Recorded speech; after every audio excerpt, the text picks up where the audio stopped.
deyim sizə, bax tərifini öyrəndik. Məzmun, təşkil və qiymətləndirmə. Bir də deyərsiniz ki, müəllim niyə bu qədər xırdalığa gedir? Bugünlük dərsdir, bugün sual cavabımız yoxdur. Ona görə istəyirəm ki, bugünkü dərsin təməlini yaxşı qoyaq. Dərsin təməlini yaxşı qoysaq müəllimlər, davamı yaxşı gələcək. Yəni bu gün ona görə biraz daha geniş izah edirəm ki, onsuz sual cavabımız yoxdur. Hər tərəfli mən sizdən məşğul ola bilim. Demək, birinci nə oldu tərifi? Məzmun. Kitabın içindəki təşkil nə oldu? Dərsin keçirilməsi. Qiymətləndirmə nə oldu? Şagirdə verdiyimiz qiymət. Kurikulum bunu öyrənirdi. Məzmun oldu dərsin içindəki. Bunu dedik sizə. Dedik ki, UNESCO tərəfindən kurikuluma aid meyarlar var.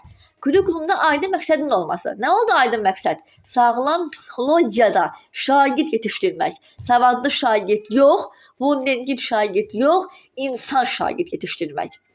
Bugünün tələbinə cavab verməsi, süni intellekt, STEM, nə bilim, slaydlarla dərs keçirilməsi, sonra ədalətli və inklüziv olması, əsla və əsla şagirdlər arasında kimliyindən asılı baxın, dərs oxuyandan oxumayan şagirdə, dəcəl şagirdən sakit şagirdə, yəni kimliyindən asılı olmayaraq müəllimlər fərq qoymaq olmaz. Bu nə oldu bizdə? Oldu ədalətli və inklüziv olması. Sonra açıq və çevik olması, daim dəyişir bu kurikulum. Budur, arzu və əlaqəli olması isə bir mövzu, o birinin dalından gəlirdi. Müəllimlər, indi mən sizə birində bu maddəni izah edib, qayıdıb əsas yeri deyəcəm. Deyir ki, kurikulumda 42-ci maddə var. Baxın, müəllimlər, bu maddə əvvəllər çox düşürdü. Hansı maddə oldu? 42-ci maddə. 42-ci maddə bizdə budur ki, deyir ki, dövlət icbari ümumi orta təhsil hüququnu təmin eləyir. Yəni 9 illik təhsilimiz məcburidir. Əgər şagird məktəbə gəlmişsə, demək ki, o uşağı məktəbə qoymayan valideyn cinayət işi daşıyır. O uşağın ölkədə vətəndaşıdırsa, 9 ilə qədər məktəbə gəlməyi məcburidir. Əgər o uşağı dərsə gəlməyə qoymurlarsa, təhsildən kimsə yayındırırsa, böyük bir cinayət işləmiş olur. Yəni, şagirdin haqqıdır, vəzifəsidir ki, 9 illik təhsil, sən mütləq almalısan. İkinci, deyir təhsil sisteminə dövlət tərəfindən nəzarət edilir. Müəllimlər, məktəb binasını kim tikir? Nazirlik yox dövlət. Məktəbə adamlığı kim verir? Nazirlik yox dövlət. Uşaqlar universitetə qəbul olur. O uşağın illiyini, pulsuz düşənləri kim ödəyir? Dövlət. Yəni, təhsil sistemində nazirlik bir dənə imtahanların keçirilməsindən cüzi bir nəzarət eləyir. Qalan hər bir şey bizdə dövlət tərəfindən həyata keçirilir. Sonra dövlət minimum təhsil standartlarını müəyyən edir. Bu isə bizdə bu deməkdir ki, dövlət bizdən maksimum bir şey istəmir. Dövlət bizdən minimum bal, minimum nəticə istəyir. Bilirsiniz ki, 31 bal yığan şagird o uşağa artıq üst qiymət düşür, attestatını alır. Somatidən keçir. Yəni, bizdə minimum gözlənti var. Heç bir şagirddən maksimum, mükəmməl ol deyə bir şey yoxdur. Minimum gözləntimiz var. Bir də deyir ki, kimliyindən asılı olmayaraq ölkəmizdə yaşayırsansa, hər bir şəxsin təhsil almaq hüququ var. Şəxsimizin olan, siyasi suallarımızın özəyi olan bir mövzunu izah edəcəm. Çox xahiş edirəm ki, mən həmin yeri izah edəndə zəhmət olmasa öz qeydlərinizi alarsınız. Baxın, hər dediyimi qeyd almağa ehtiyac yoxdur. Onsuz mən sizə hər şeyi verirəm. Sadəcə 1-2 nüans var ki, məsələn, bayaq dedim ki, aydın məqsədin olması. Görürsünüz, o PDF-də yoxdur. Aydın məqsədin olması nə oldu müəllimlər? Yazırsınız ki, sağlam psixologiyada şagird yetişdirmək. Aydın məqsəd budur müəllimlər. İndi mən sizə keçirəm kurikulumun prinsiplərinə. Ən əsas dərsim yeridir. Mən sizə bunları ətraflı izah edeyim, qayıdıb o xırda qalan yerləri deyəcəm. Müəllimlər, bizdə kurikulumun hansı ki, baxın, hər insanın indi özünə məxsus qayda qanunu var da, düzdürmü? Bu kurikulumun da özünə məxsus prinsipləri var. Gəlin, baxaq bunun prinsiplərinə, qapını prinsiplərinə. Müəllimlər, birinci var bizim burada şagird yönümlülük. Bayaq da bir sözü görmüşdünüz. İndi mən dediyimcə mən qeydlərimi alın. Yaxud qeydinizi almayın, mən dinləyin. Çünki qeydə alanda fikriniz gedir başqa bir yerə. Müəllimlər, şagird yönümlülük budur ki, baxın, o demək deyil ki, şagird çıxsın müəllimin başına. O demək deyil ki, şagird nə deyirsə onu eləyək, müəllim qalsın bir qıraqda. Bizim bu kurikulumu elə bir günə qoyublar ki, təhsilimizi. Elə düşünürlər ki, bəzi müəllimlər də, valideynlər də, yəni şagirdlər özləri də. Hə, şagird əsasdır, ona deyirsə olmalıdır. Xeyr müəllimlər, şagird yönümlülük bu deyil. Sadəcə şagird yönümlülükdə müəllim öz şagirdini tanıyır və öz planını quranda insanlardan o uşağa nəzərə alıb planını qurur. Müəllimlər, şagird yönümlülük budur. Yəni, tutaq ki, deyir ki, şagirdin marağı nəzərə alınması. Müəllim girib demir uşaqlara ki, uşaqlar bugün nəyi istəyirsiniz? O demək deyir uşağa marağı nəzərə alsın.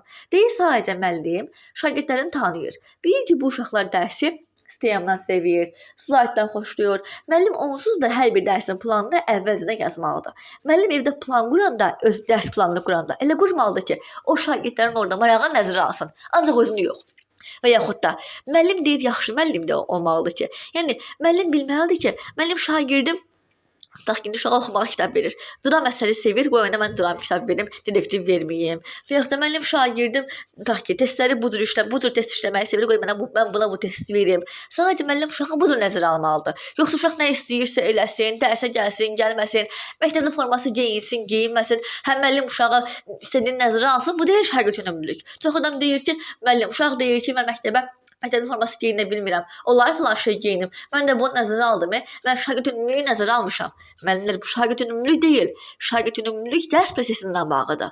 Şagirdin dərsdə marağı nəzərə almaq ki, mən dərsi necə maraqlı qura bilərəm ki, bu uşaq bura həvəs göstərsin. Bax, müəllimlər, budur şagird yönümlülük. Və yaxud da müəllim uşağı izləyir. Görür ki, uşağın qabiliyyəti var. Uşağın qabiliyyətini valideyndən xəbər verir ki, sizin uşağın belə bir qabiliyyəti var, bunun üstünə düşün. Müəllim uşağa nə edir? Uşağın qabiliyyətidir, nə deməkdir? Uşağın bir şeyə qabiliyyəti varsa, demək onun maraq dairəsindədir də. Yenə müəllim burada uşağın marağını nəzərə aldı, valideyninə bildirdi. Və yaxud da dedik ki, şagirdin marağının nəzərə alınması, arzusunun, istəyinin, yəni arzu nədir? Demirəm, məktəb forması geyinməsin. Arzu budur ki, müəllim, mən filan əsərləri sevirəm. Olarmı bunu oxuyum? Oxu. Müəllim, mən şeiri tutaq ki, məsəl üçün, filan cür şeirləri sevirəm. Olarmı bunu əzbərləyim? Əzbərlə. Müəllim bunu nəzərə almalıdır. Uşağın potensialını, qabiliyyətini valideynə xəbər verməlidir. Və yaxud da özü müəllim olaraq dərs zamanı o uşağın potensialı, qabiliyyəti üzərində işləməlidir ki, qoy uşaqda bu istedad batmasın. Bax, budur şagird yönümlülük. Bir də indi mən sizə bir şey deyəcəm. Yazın. Mənlə burasını yazın, çox xahiş edirəm. Çünki bu yoxdur. O birinci zahımda da yoxdur. Burada da yoxdur. Deyir ki, cümləmizdə layihə, debat, müzakirə. Layihə, debat, müzakirə. Bu sözlər varsa, deməli orada şagird yönümlülüyə yol verilib. Məsəl üçün, deyirəm ki, müəllim şagirdlərə layihə işi tapşırdı ki, gedin tutaq ki, iqlimlə bağlı layihə hazırlayın. Tutaq kim yedirsə, nə bilim, turşularla bağlı layihə hazırlayın. Yəni, layihə hazırlamaq bu deməkdir ki, uşaq gedib bunu evdə yeyəcək. Uşaq da istəyirsə kitabdan araşdırsın, istəyir kompüterdən araşdırsın. Orada o müəllim o uşağa demir ki, mütləq bunu yaz.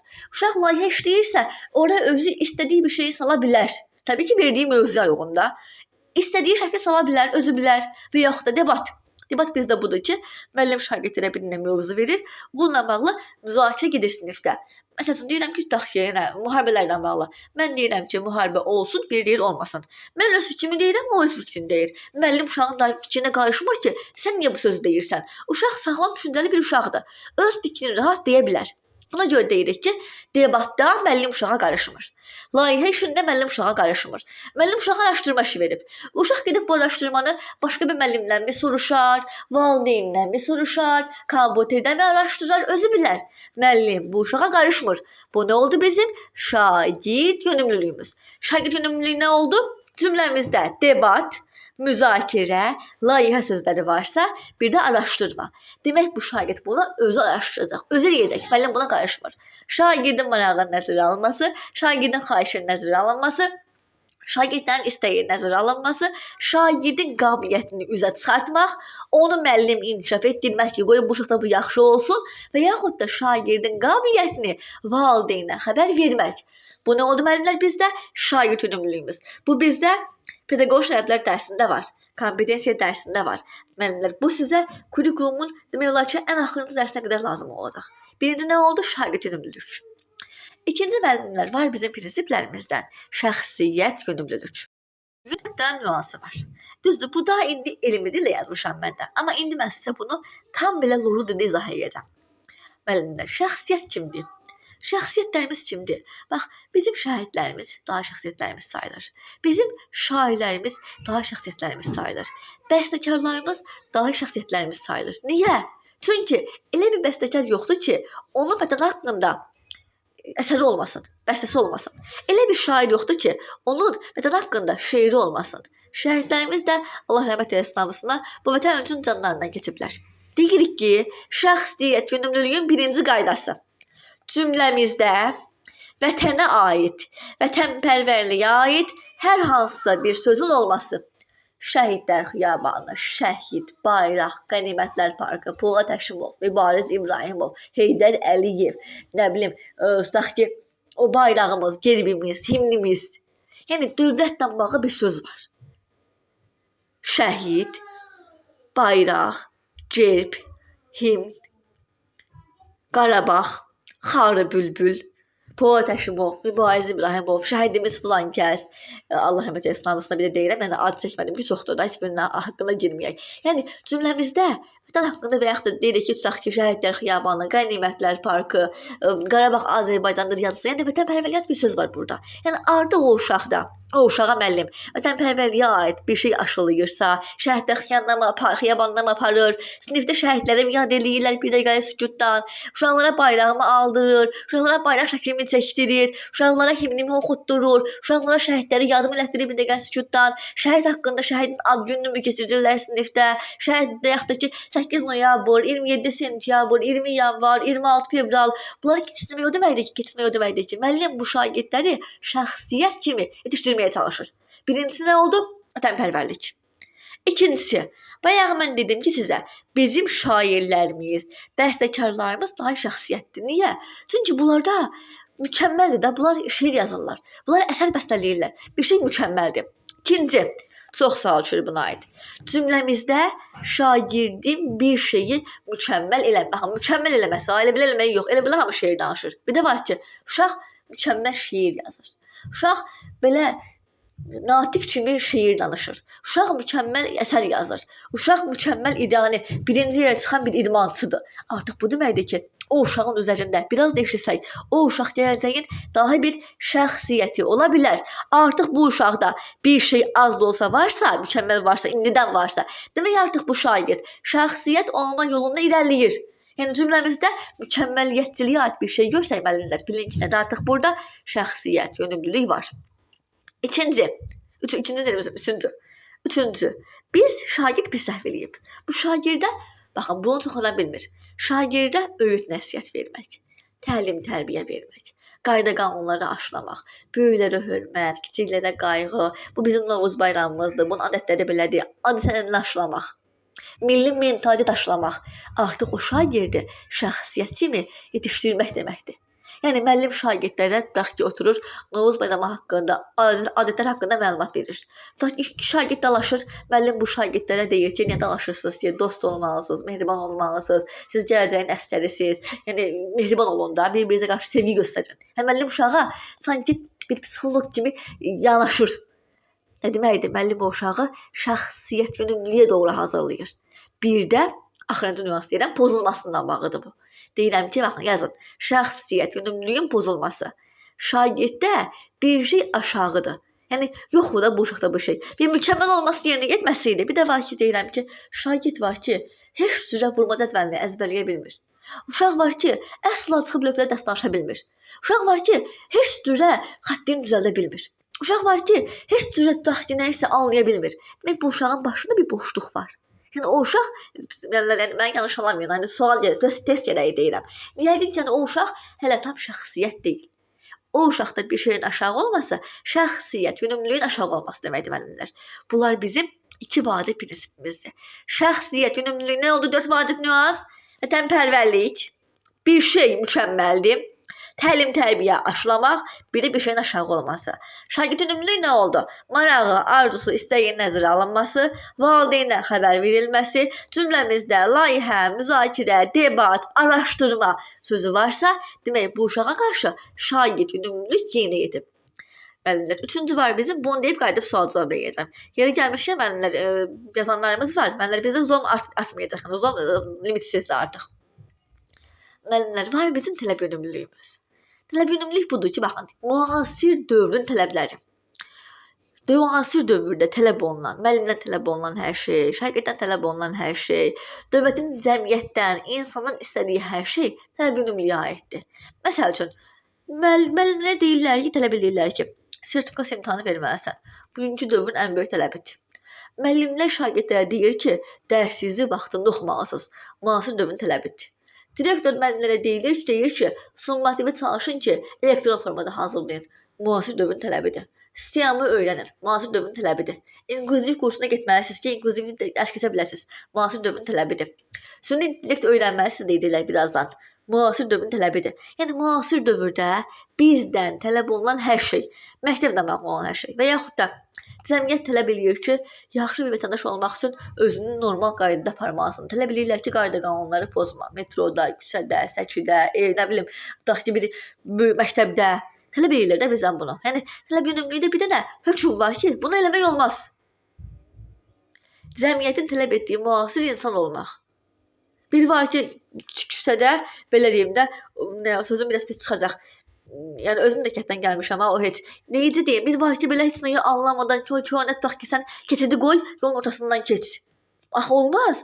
Müasir dövr tələb eləyir ki, piyada keçidi var. Niyə cəmaət bədbəxt eləyirsən ki? O keçiddən keç də. Yeraltı keçiddən keç, yerüstü keçiddən keç, qırmızı işığı gözlə. Yoxsa sən keç yolun ortasından get. Olmaz. Tələb eləyirlər səndən. Və müasir dövr tələb eləyir ki, şagirdi dərsi kurikulumdan keç. Hansı müəllim deyə bilməz ki, bizim dövrümüzdə bu olmayıb.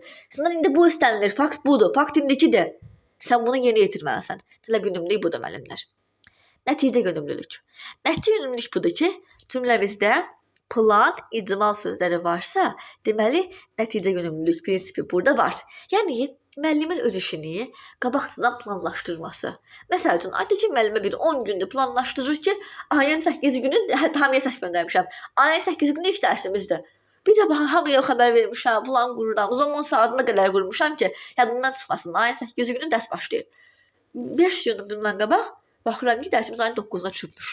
O qədər qulduğum ayın 8 üçün plan, hətta deməli, başqa bir yerə getməliydim. Onlara dedim, mən sizə gəlməyəcəm. Xalam olasiyətə gəlmiş, dedim, mən sizə gəlməyəcəm. Mən həmin gün dərsim var. Bir də baxıram ki, ayın 8-ci günü həftənin 2-ci günüymüş. Yəni, mən planımı o cür qurmuşdum, gəlməyəcəm, saat da qurmuşdum. Amma nə oldu? Həmin gün işləmənin iş günüm deyilmiş. O qədər qurduğum plan təxirə düşdü. Yəni, nəticə yönümlülük prinsipim olmadı. Yəni, əvvəlcədən plan qururam ki, əhcəmiz belə olacaq, dərs belə keçəcək, belə başlayacaq, filan gün olacaq, filan gün olacaq. Amma həmin gün mən dərs keçmədim, faktdır. Nə oldu? Nəticə yönümlülük prinsipim olmadı. Və yaxud da, bu gün mən sizə bu qədər söz vermişdim. Gəldi indi də, indi işıq söndü.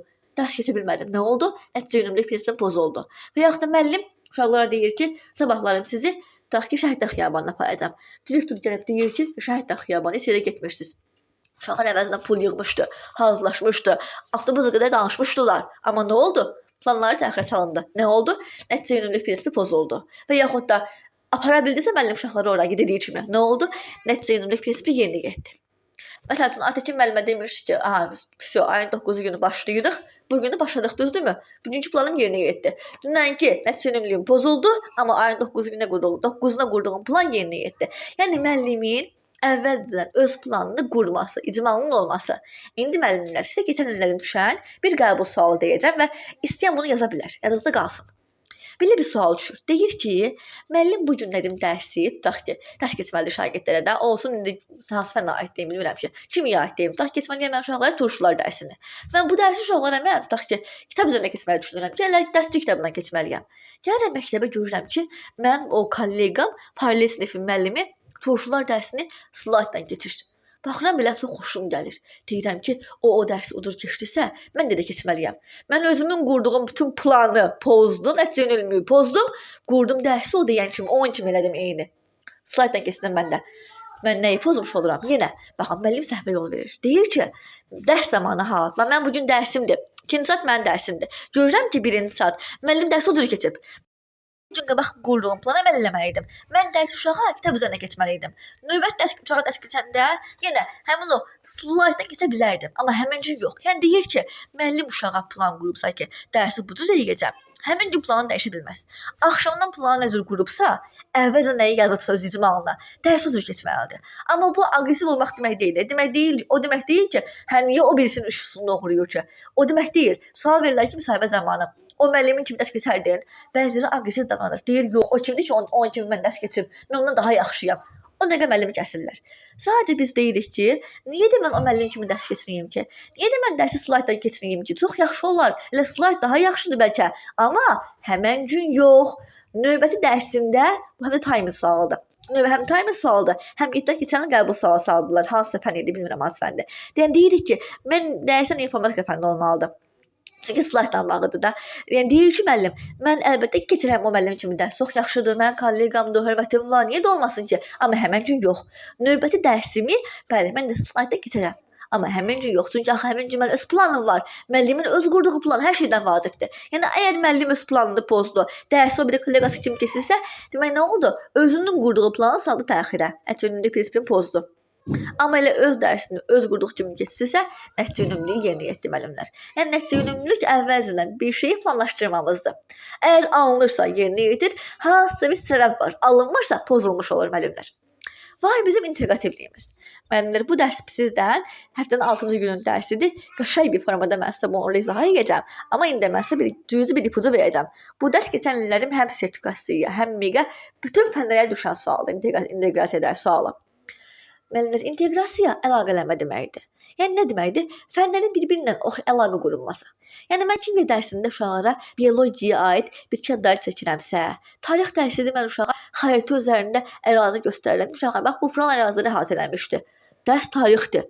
Amma keçirilən coğrafi xəritə üzərindədir. Dünya xəritəsi üzərində. Nə oldu? Tarix və coğrafi əlaqəsi. Kimya dərsində uşaq məsələ işləyir. Nə oldu? Kimya və məsələ hansı fənnidir? Riyaziyyat fənninin əlaqəsi. Coğrafiya dərsində məsələ işləyirik. Nə oldu? Coğrafiya və riyaziyyat fənninin inteqrasiyası. Biologiya dərsində məsələ işləyirik. Nə oldu? Biologiya və riyaziyyat fənninin inteqrasiyası. Hansı bir fəndə hesablama aparırıqsa, demək həmin fəndən riyaziyyatı biz əlaqələndiririk, inteqrasiya edirik. Və yaxud da tarix dərsidir. Mövzu Şah İsmayıl Xətaidir. Müəllim uşağa bunun haqqında məlumat verir. Dalınca Şah İsmayıl Xətainin Bahariyyə əsərindən nümunə gətirir. Tarix mövzusu tarixdir. Amma müəllim getir uşağa şeir danışır, ədəbiyyat şeiri danışır. Nə oldu? Tarix və ədəbiyyat əlaqəsi müəllimlər. Və yaxud da dərs kimyadır. Müəllim uşağa slayd tapşırır. Slayd hansı fəndəndir? İnformatika. Olur kimya və inteqrasiya əlaqəsi. Amma uşaq eləyirsə, müəllim özü onsuz da slayd hazırlamağı bacarmalıdır. Müəllim onsuz da əl işi olmalıdır. Amma müəllim uşağa kimya dərsidir, uşağa deyir ki, get atom modeli düzəlt. Biologiya dərsidir, uşağa deyir ki, tutaq ki, nə bilim, get nəsə hazırla. Nə var bilmirəm, tutaq ki, beyin fiquru hazırla, tutaq ki, nəsə bir şey hazırla. Artıq dərs biologiyadır. Amma uşaq bunu hazırlayacaq. Hazırlamaq hansı fəndindir? Texnologiya. Olur texnologiya və biologiya əlaqəsi. Slayd düzəldirsə olur biologiya və informatika əlaqəsi.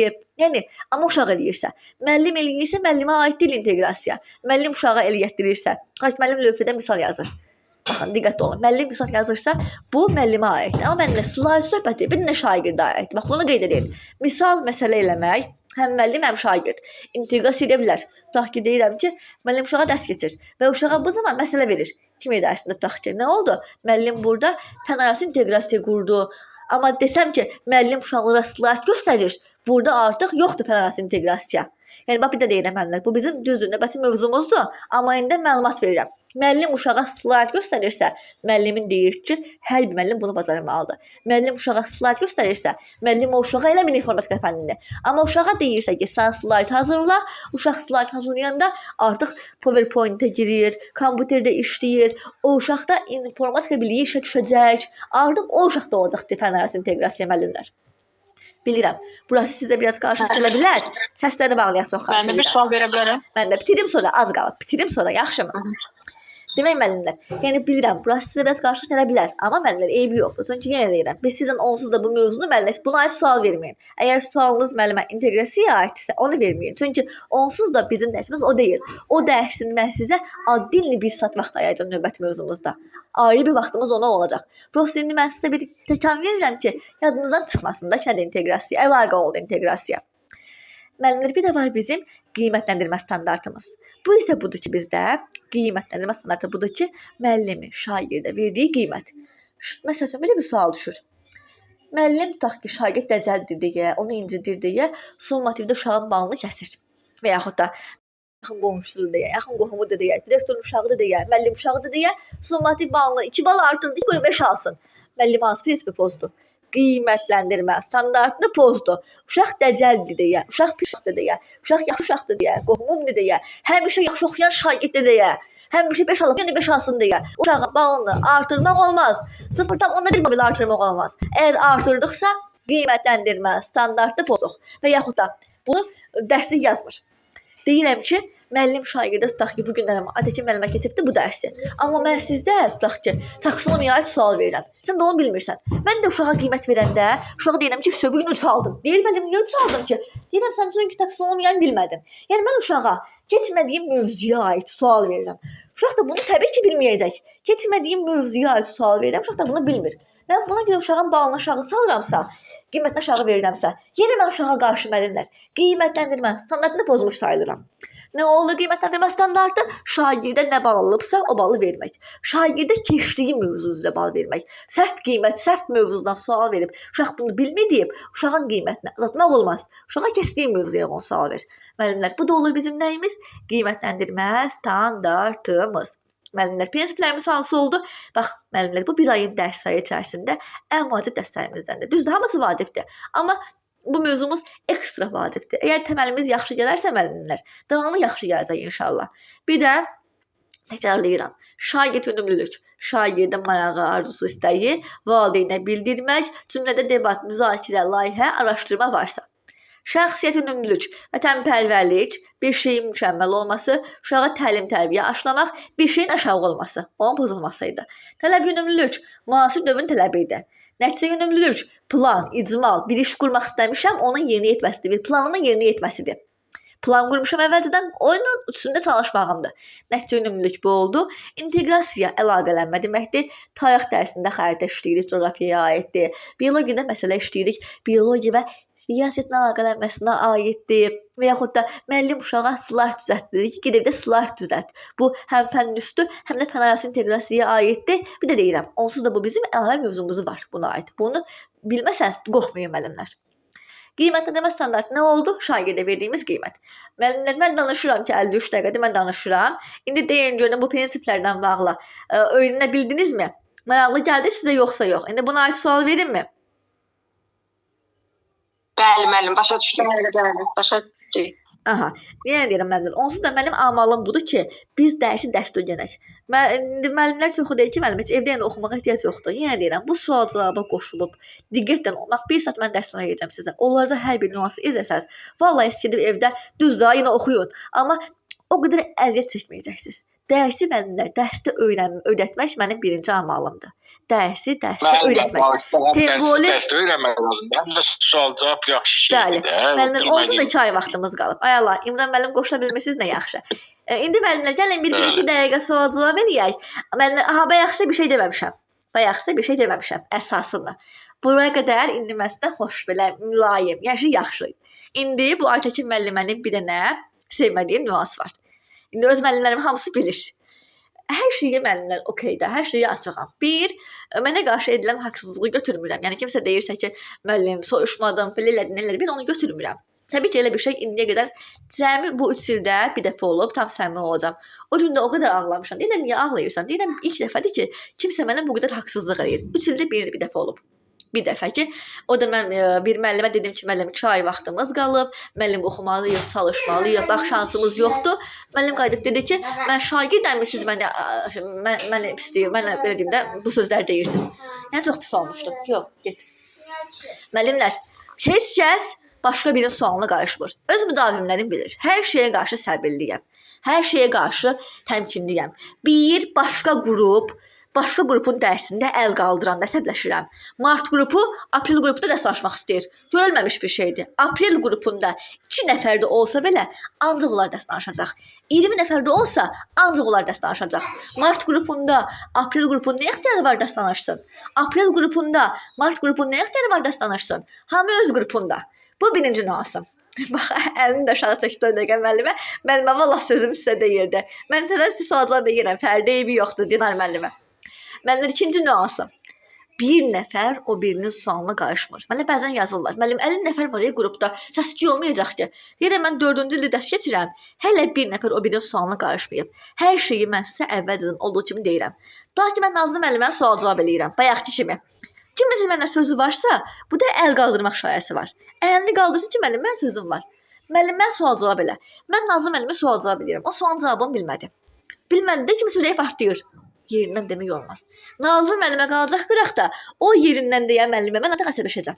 çox böyük aqressiya göstərəcəm. Yəni bu mənim özümün nasıl deyil. Biz axı şagird deyilik müəllimlər. Biz müəllimiyik. Burada da 50 nəfər var. Yəni mənə yox. İndi bunu ilk dəfə bax bilirəm eləməyəcəksiniz. Prosta ilk dəfə üçün ehtimala qarşı deyirəm ki, biz birinci özümüz öyrənməliyik. Nazlı müəllimə bilməlisə, mən onu izah edəcəm. Çünki müəllim mənəm. O onu məndən eşitsə daha yaxşı öyrənəcək. Bəzən də olacaq ki, bilirəm ki, o müəllim onu bilir. Deyəcəm ki, Könül müəllimə, ya bunu o müəllimə izah elə. Yəni o səhv sualın cavabını səndə. Amma heç kim o birinin sualına qarışmayacaq müəllimlər. Heç kəs. Bir nəfər dərs danışanda hamı səsi bağlayır, o da onu sual cavab edirəm. Sonra o bağlayır, səndən soruşuram. Yəni mənim dərsimdə səs-küy olacaq deyə bir şey yoxdur. O deyir, belə həmişə bizə müəllim deyirdi ki, qarğa-bazarlı eləyirsiniz. Yəni elə bir şey qətiyyən mümkün deyil və olmayacaq da. İndi mən deyirəm ki, bax sonra deməyin ki, müəllim hamı mən soruşdu, mən qaldım. Vallahi burada mənim heç yaxınım yoxdur. Nə qohumum var, nə qonşum, yox bir dənə qohumum var. Nə yaxınım var, nə iş yoldaşım var. Olsa belə mən onları vapış salıram arxa plana ki, qoy deməsin ki, mən bu qrupu daşıyan deyə mənə çox önəm göstərir. Hamı eyni. Burada bizim 93 bal yığan müəllimimiz də var, 59 bal yığan müəllimimiz də var ki, 3 il bundan qabaq miqdə. Amma burada o mənim gözümdə sıfırdan başlayan müəllimdir. Hamı sıfırdan başlayan kimidir burada gözümdə. Heç kimdən artıq da nə əskik. Ona görə mən heç kimə nə artıq vaxt, nə ekstra sual, nə çox belə deyim də bərabər imkanları pozmaq deyə bir şey yoxdur. Deyəcəksiniz ki, müəllim nə qədər danışır, vallahi ilk dərsdə deyə bunları deyirəm sizə. Yoxsa bizim heç sual-cavabdan vaxtımız qalmır heç əlavə danışmağa. İndi buna qədər keçdiyimlə bağlı. Kim sual-cavab olmaq istəyirsə, əlini qaldırsın. 1-2-3 dəqiqə siz sual-cavab eləyək müəllimlər. Daha öncə başlayın izaha, vaxtımız artıq azalır. Maşallah 1 saatımız getdi. Mən bir sual verə bilərəm. Buyur Fatma müəllimə. Aydın məqsəd nə oldu? Bir də onu deyə bilərsiniz qeyd edin. Müəllimə, kurikulumda aydın məqsəd sağlam psixologiyada şagird yetişdirmək. Yəni bizə insan, mehriban, duyarlı şagird lazımdır. Yoxsa 600 bal yığsın, amma başqa birinin uşağına getsin, vursun, öldürsün, müəllimə qarşı kobudluq eləsin. Bizə belə şagird lazım deyil. Bizə nizamlı, intizamlı danışığını, davranışını özünə aparmağı bilən yox, 200 bal yığsın. 3 bal yığsın, amma əsas cəmiyyətdə sağlam bir uşaq olsun. Çünki o bugün sabahlarım əsgərdir, sabahlarım atadır, sabah anadır. Bizə buna görə sağlam şagird lazımdır. Uşağın da psixologiyası məktəbdə qoyulur. Məktəbdə o özəyi yaxşı qoyulsa, o yaxşı valideyn, yaxşı ailə başçısı olacaq. Amma məktəbdə onun özəyi elə psixikası, psix kimi qoyulsa, o gedib sabahlarım bu gün öyrənib, kiməsə uşağını alıb bədbəxt eləyəcək. Ona görə məqsəd budur ki, elə uşaqları indidən sağlam yetişdirmək. İndi burada Xəyalə müəllimə var. Xəyalə müəllimə salam. Sağlam, bəli, buyurun. Aha, belə bir sual verirəm sizə. Deyirəm ki, Xəyalə müəllimə dərs zamanı görür ki, şagirdlərin biri musiqi qabiliyyəti var. Siz də gedib bu uşağın valideynindən xəbər verirsiniz. Bax, bu uşağın yaxşı musiqi duyumu var. Bu uşağı musiqiyə yazdırın. Demək siz burada hansı prinsipi yerinə yetirirsiniz? Şagird yönümlülük çünki onun yox. Düz deyirsiniz. Şagirddir, düz deyirsiniz. Şəxsiyyət yönümlülük onun qabiliyyətini üzə çıxardır. Müəllimə, mən demədim ki, mükəmməl. Da bu uşaq mükəmməldirsə, niyə bunu qoysunlar musiqiyə? Prost mənimə var. Bizim çoxumuzda var musiqi qabiliyyəti. Bir var ki, mükəmməl mahnı oxusun, mükəmməl musiqiçi olsun, o hə. Mən axı onu demədim. Mən deyirəm ki, sadəcə müəllim görür ki, uşaqda istedad var, bundan yaxşı səsi var tutaq ki, az da olsa. Deyir ki, valideynə bu uşağa musiqi yazdır. Artıq musiqi yazandan sonra bu olacaq bir mükəmməl bir o da şəxsiyyət. Hələ ki yoxdur müəllimə. Hələ ki normal insan hamı kimidir də, hamı uşağı kimidir. Maraqlıdır. Şagird yönümlülük. Aydındır? Bəli. Yaxşı. Sizin fəndinizdə də Xəyalə müəllimə. Bir də müəllimlər mən. Əllərini nəsə qaldırırlar. Bir də müəllimə bax, İmran müəllim, burada reaksiyonlar var. Ürək işarəsi var. Reaksiyonlar bölməsi var. Müəllim orada reisi əlini qaldır, barmağı qaldır sözü var. Onunla qaldırırsınız İmran müəllim. Oldusa. Sağ olun. Demək, nə söz deyəcəm sizə? Bir də müəllimlər, mən çalışıram ki, siz kimyadır? bir də müəllimlər, mən həmişə çalışıram ki, hər fəndin özünə aid kurikulum düşür də. Çünki məndən biologiya düşməyəcək. Ona görə mən hamını öz fəndinə uyğun sual verməyə istəyirəm ki, dahi mən kimya müəllimindən gedib tarix soruşmayım. Hamını öz fəndinə uyğun, siyasətə uyğun suallar verəcəm. Xəyalə müəllimə belə bir sual verirəm. Siz mənə deyin görüm kurikulum nə oldu? Kurikulum təhsilinin məzmunu, təşkili və qiymətləndirilməsi ilə bağlı bütün prosesləri yerinə yetirir. Yəni orada həm məzmun öyrədir, həm hansı yolla öyrədəcək, təşkil edəcək və sonda şagirdləri qiymətləndirməyindən bəhs eləyir. Ay sağ ol. Mənimlə baxın bu gün dərs danışmırıq ha. Bu gün indi elə belə sual cavab eləyirəm ki, görüm nə öyrənmişik. Bu dəqiqə deməyin ki, müəllim soruşdu ki, nəsə biz qaldıq. Banu Nadir var burada. Banu müəllimə salam. Hansı Banudur? 2 dənə Banumuz olmalıdır. Banu Çiçək müəlliməsi siz yəqin, hə? Bəli. Aha, yaxşı. Belə bir sual verirəm sizə. Deyirəm ki, müəllim sinifdə hiss edir ki, bir şagird o bir şagirdə qarşı aqressiya göstərir. Müəllim bu şagirdi tutaq ki, təkcə çağırır tək başına yanına fərdi formada. Bu uşağa deyir ki, bəs çalış ki, biraz yoldaşlarınla mülayim ol, hər kəsə qarşı nəzakətli olmağa çalış. Belə olsa daha yaxşı olar. Şəxsiyyət yönümlülük, Ay, sağ ol. Yaxşı, sizin fənniniz nə idi? biologiya. Deyirəm ki, biologiya müəllimi şagirdlərə dərs zamanı tutaq ki, sıxlığa aid düstur yazdırır ki, nəyin sıxlığı olsun, orada sıxlıq yoxdur. İndi tutaq ki, nəyinsə sıxlığını belə ölçmək olar. Fizika ilə inteqrasiya elədi. Aha, ay sağ ol. Yaxşı, siz mənə deyin görüm, ədalətlilik və inklüzivlik nə oldu? O bilmədim. Ədalətlilik və inklüzivlik. Onu bilmədim. Bəlkə adının Oralarına diqqətlə qulaq asmadım biraz Yaxşı. əvvəlinə. Ayşan müəllimə, Ayşan yox, Ayşan. Siz deyin görək müəllimə nə oldu? Ədalətlilik və inklüzivlik nə oldu? Keç. Qapını dön. İnklüzivlik hər bir kəsə eyni davranmaq.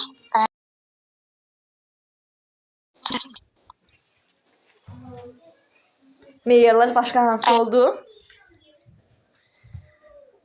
Xatırlamadım müəllimə. Yaxşı.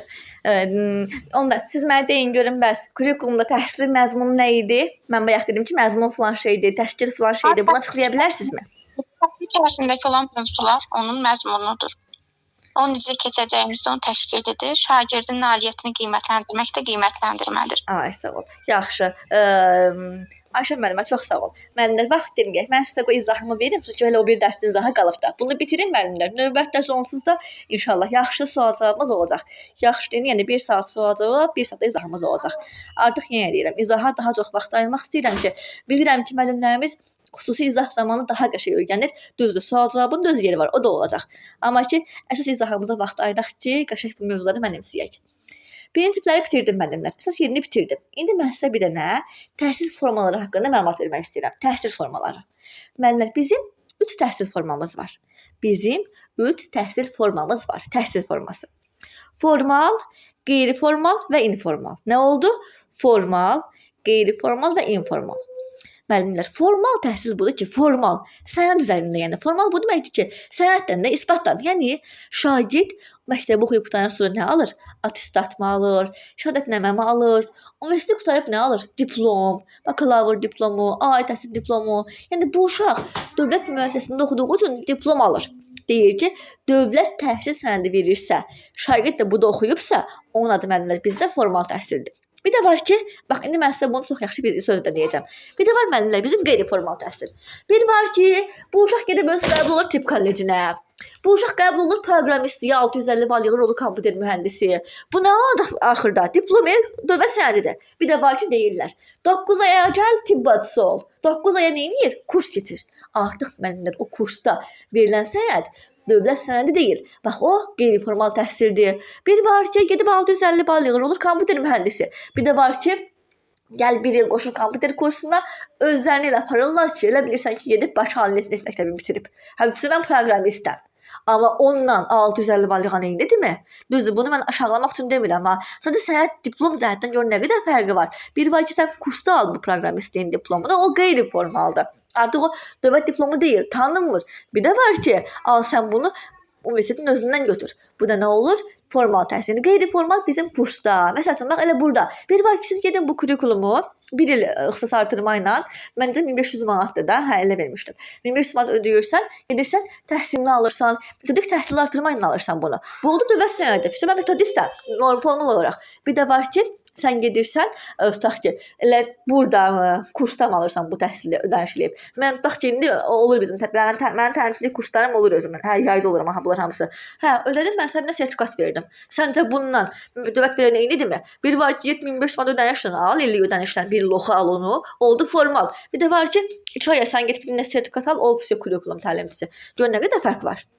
Bir var ki, bunun öz universitetində al, sən dövlət sənəd versin, formaldır. Bir də var kursda al, müəllim ya, elə bu da öz kursudur, onlayn kurs. Nə fərqi var ki, kursda al. Bu da olur amma qeyri-formal. Bir də var ki, müəllimlər, bax, heç yerə getmir. Nə müəllim yanına gedir, nə kursa gedir. Özü oturub oxuyur, öyrənir. Bu isə informaldır. Bir var ki, tibb bacısıdır, getdi kollecdə oxudu, oldu formal. Kursda oxudu, oldu qeyri-formal. Adam tanıyıram ki, gedir öz anasının əlinə baxır. Bu gün ən mükəmməl tibb bacısıdır. Amma sənədə yox, heç nə yoxdur ha. Özü öyrənib bunu, özü baxıb öyrənib. Buna nə pulu dərs keçiblər, nə kursa gedib heç nə. Özü öyrənir müəllimlər. Bu isə in özüdür. İn nə deməkdir ingiliscə? Özü bunu öyrənir. Bu da informal təhsildir. Sonra müəllimlər var bizim burada təhsil formalarımız. Üzr istəyirəm, təhsil alma formalarımız. Təhsil alma.